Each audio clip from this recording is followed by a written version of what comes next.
الحمد لله رب العالمين،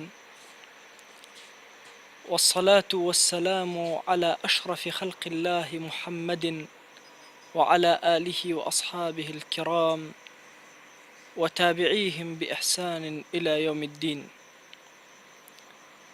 خوايا توكل قايم منك، خوايا دڵێکی وابەستەی خۆتمان بدەرێ، خوايا وڵاتمان پارێزراوکە، خوايا هیدایەتی کاربەدەستانی ئەم وڵاتە بدە، خوايا ئیعلامی ئەم وڵاتە بگێڕەوە سەر ڕاستی. پشتبەستن بەخوا جەلە جەلالوه بەرزترین پلەی خواناسیە.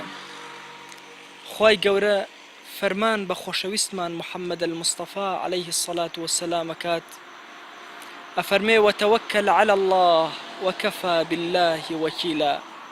توكل تەنها بەخوا بێ، هەر خواشت بەسە بوو ئەوەی تۆ پشتی پێ بەستی و کۆمەکت بێ.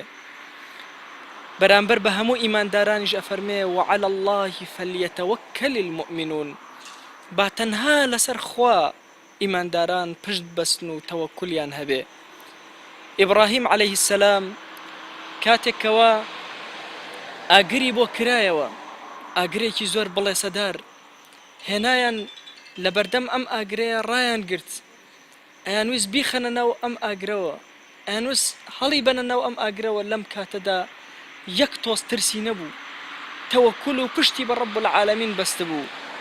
ئەلەم کاتەیە بە دڵێکی زۆر گەورە، بە دڵێکی پڕ لە متمانە بەخوا هاواری کرد حەسبونا الله ونعم الوەکیل. بەس خوامان بەسە، بەس خوا پشت و پەنامانە. چاکترین کەسێک کە ئینسانیەت هەموو پشتی پێ بەستێ الله جل جلاله. هود عليه السلام پێغەمبەرێکی زۆر جەری، کاتێکەوە لەگەڵ قەومی عادا، قەومەکەی دژایەتیان کرد، بربەرەکانیان کرد. قەومی عاد قەومێکی زۆر بەقووەت و بەهێز بوون، خوا هێزی جەستەیی زۆر دابوونێ. کاتێکەوە زۆر بانگەوازی کردن و بەگوێیان نەکرد و هەڕەشەیان لێ کرد، ئەویش لە بەرامبەرا فەرمووی فەکیدونی جەمیعا ولا تنظرون. چاوەڕێی هیچ شتێ مەکەن، بە هەر هەمووتانەوە چیتان لە دەسەڵاتە بەرامبەرم بیکەن. بزانە ئەم تەوەکولە اینجا فەرمووی ئینی تەوەکەلت على الله ربي وربكم. من تەوەکولم لەسەر خوایە کە پەروەردگار و خالقی منە، خالقی ئێوەشە. بزانە تەوەکل چ جورئەتێک بە ئینسان ئەدا، چ ئازایەتیەک بە ئینسان ئەدا. دایکی ئیسماعیل هاجرە خاتون کاتێک ئیبراهیم عليه السلام لە دەشتێکی چۆڵ بەجێ ئەهێڵێت، ئافرەتێک لەگەڵ تا منداڵەکەیە بەجێیان ئەهێڵێ. ئەلەم حاڵەتەیە لەوە ئەچێ لە باری دەرونیا زۆر ناڕەحەت بێ، ڕائەکا بە دوای ئیبراهیمە، هاواری لێ ئەکا. ئیبراهیم لا ئەکاتەوە، پێی ئەڵێ خوا ئەمری پێ کردووی کە ئێمە لێرە بەجێ بێڵی؟ ئەڵێ بەڵێ. ئەفەرمێ ئیذە لا یضەیعنا، مادام خوا قەد ئێمە بە هەدارا نابە، فەرامۆشمان ناکە، مادام خوا جەلە جەلالوه ئەمری پێ کردبی. هەموو ئەوەی لە دنیادا هەیە بریتیە لە ضەڕ و نەفع، یانە ئەوە تا زەرر بە تۆ بگا، یانە ئەوە تا نەفع و قازانج بە تۆ بگا. خوا جەلە جەلالوه لە قورئانە ئەفەرمێ وئن یەمسەسکە الله بضر فلا کاشف له. ئەگەر خوا جەلە جەلالوه بڕیاری ئەوە بدا کە تۆ ناڕەحەتیەک بێتە ڕێت، هیچ کەس ناتوانێت ئەو ناڕەحەتی لەسەر تۆ لابەرێ. خاوەنی حەقیقی بریتێ لە الله. ئەفەرمێ ئیلا هو، کەس ناتوانێت لای بەرێ، فلا کاشف له ئیلا هو، مەگەر الله جەلە جەلالوه ئەو ناڕەحەتی و ئەو ئێش و ئەو زەرڕەی کە تووشی تۆ هاتۆ بەسەرتەوە لای بەرێ. ئەگەر نا مەخلوقات کوا دەسەڵاتی. ئەفەرمێ وئن یوریدکە بخەیر، ئەگەر خوا ویستی تووشی خەیرت کە فلا راد لفضله، هیچ کەس ناتوانێت لە فەزلی خوا دوورت خاتەوە، هیچ کەس ناتوانێت ئەو خەیرەی کە ڕەب العالەمین بۆ تۆی قەرار داوە لە تۆی وەربگرێ و بیدا بە کەسێکی تر. جا بزانە بیشری حافی ڕەزا و ڕەحمەتی خوای لێبێ، چونکە چاک لەمە تێگەیشت بوو، چاک لە مەسائلی ڕزقیش تێگەیشت بوو. بیشری حافی گەنجێک بوو، ملتەزیم نەبوو بە دینەوە. کاتێکەوە لە ماڵەکەیە کۆمەڵی ڕەفیق و دۆستی کۆ کردبووەوە، خەریکی گۆرانی وتن و تەپڵ و زوڕنا لێدان و هەرایەکی گەورە بوون. پیاوێکی ساڵح لەوێەوە تێپەڕی، تەقەیە لە دەرگای ماڵەکەیان، کە تەقەیدا لە دەرگای ماڵیان پێیوت بە یەکێک لە جاریەکانی وتی ئەوە چییە؟ ئەم ماڵە ماڵی کێیە؟ ماڵی کەسێکی عەبدە یا حڕ؟ وتی وەڵڵاهی کەسێکی حڕە. وتی ڕاستەکەی، ئەگەر حڕ نەبوایە ئاوا بەرەڵا نەئەبوو. ئەڵێ بشر گوێ لەم قسانە بوو. پیاوەکە ڕۆشت. کاتێکەوە بشر هاتە دەرەوە جاریەکە پێوت وتی ئەوە چی بوو؟ ئەوە کێ بوو؟ وتی وەڵڵاهی پیاوێکی پیری نورانی بوو. ئاوای وت ڕای کرد بە دوایە، بە پێی پەتی بۆیە لێن ناوی لێنرا بشری حافی. بە پێی پەتی ڕای کرد بە دوایە تا گرتی، تا گەیشتە خزمەت ئەم پیاوە پیرە و لە نووری دڵی ئەم پیاوە پیرە کەمێک بەشدار بوو. ئیتر بووە کەسێکی خواناس. لە تەوەکل زۆر عەجایب، زۆر حەقیقەتی تەوەکل تێگەیشتە بوو. بۆیە لە فەرمودەیەکی ئەفەرمێ ئەما تەستەحی، ئەرێ شەرم ناکەی، خەجاڵت نابی، شەرم نادگرێ ئەن تەطلب الدنیا ممن طلب الدنیا، کە داوای دنیا لە کەسی ئەەکەی کە خۆی خوازیاری دنیاە. فەطلب الدنیا ممن بيده الدنیا، بڕۆ داوای دنیا لە کەسێ بکە کە دنیای بەدەستە. چیت داوە لەوەی دنیا؟ داوای دنیا لە خەڵکانێک ئەەکەی کە خۆیان وردە وردە داوای دنیایان کردوە تا دنیایان دەستگیر بووە. بڕۆ داوا لە ڕەب العالەمین کە، بە ڕەب العالەمین پێت عەتاکە. بزانە ئەم تەوەکولە چەند گەورەیە، بزانە لە مەسئلەی مادە و ماڵە ئینسان چەند نەفس بەرزەکە. ئێمە صیفەتێک لەناو میلەتی کووردا زۆر کات کە ڕەنگ ئەداتەوە بە تایبەتی لە مجەمع و ئەطرافی شارەکانە یان لە گوندەکانە بریتێ لەوەی هەندێک جار یان لە نێوان خزمەکانە چاو ئەبڕینە ماڵی یەکتر، چاو ئەبڕینە ماڵی یەکتر. زۆر کاتێک کە دۆستەکەمان شتێکی ئەبێت ئێمە بە چاوێکی جوانەوە سەیری ناکەین، شکر ناکەین لەسەری کە خوا ئەو خزمەمانی وەها لێ کردووە کە محتاجی ئێمە نەبێ، بەڵکو چاو ئەبڕینە ماڵەکەی بە چاوێکی خراپ، چاوێکی پیس سەیری ماڵی ئەکەین. ئەم کەیفێتە کەسبوونی تەوەکولە، نەبوونی تەوەکولە. ئینسانی نەفس بەرز، ئینسانی تەوەکول بەرز ئەبەو شێوازە نییە، بەڵکو بە دڵێکی زۆر قایم، بە ڕۆحێکی زۆر گەورە لە مادە ئەڕوانێ. ئەزانێ ئەو کەسانەی کە مادەیەکی کەمیان بەدەستەوە شتێکی کاتی و ئانیە ئەڕوا، بۆیە دائیمە سیر ئەکا خوا ئەگەر شتێکی بە قسمت ئەم کردبێ کەون ناتوانێت لەمی بسەنێ، ئەگەر بە قسمەتی نەکردبێ هەموو کەون کۆ بێتەوە ناتوانێت بیداتێ. دیقەت بدە، گەنجی ئەمڕۆ زۆر کات ئەبینی خەفەتبارە. ئەمن چەند جارە گەنجم خۆم بینیوە قسەم لەگەڵا کردوون، سیرەکەم ماتەمێکی زۆر، نەبوونی تەوەکولێکی زۆریان تێ ئەخوێنمەوە. ئەبینم خەفەتێکی زۆر، غەمێکی زۆریان هەیە. بۆچی؟ بۆ مادەی دنیا. مادەی دنیا وەها نییە کە ئینسان ئەوەندە غەم بخوا، ئەوەندە ناڕەحەت بێ. بۆی پێویستە ئێمە تەوەکولێکی گەورەمان هەبێ، خوا ڕزقمان ئەدا. بە فکری خۆمان نییە، بە عەقڵی خۆمان نییە، بە ڕاکەڕاکی خۆمان نییە، بەدەست ڕەب العالەمینە.